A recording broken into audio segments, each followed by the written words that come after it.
বলেন তো শীতকালে নারকেল তেল জমাট বেঁধে যায় না? বলেন তো সেদিনের তাপমাত্রাটা কত হবে? জানি না।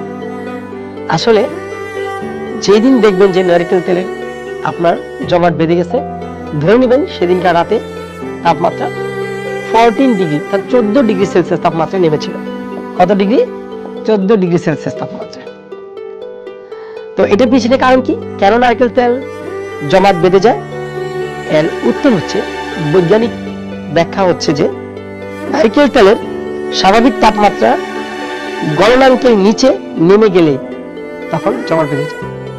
নারকেল তেলের যে তাপমাত্রা সেটা যদি গলনাঙ্কের নিচে নেমে যায় তখন নারকেল তেল জমাট বেঁধে যায়। এটা মনে রাখবেন, এটা হচ্ছে বৈজ্ঞানিক উত্তর। নারকেল তেলের স্বাভাবিক তাপমাত্রা গলনাঙ্কের নিচে নেমে গেলে তাকে তখন নারকেল তেল জমাট বেঁধে যায়। সো এটা মনে রাখবেন, পরীক্ষা আসে। এবার প্রশ্ন, আরেকটা মজার প্রশ্ন।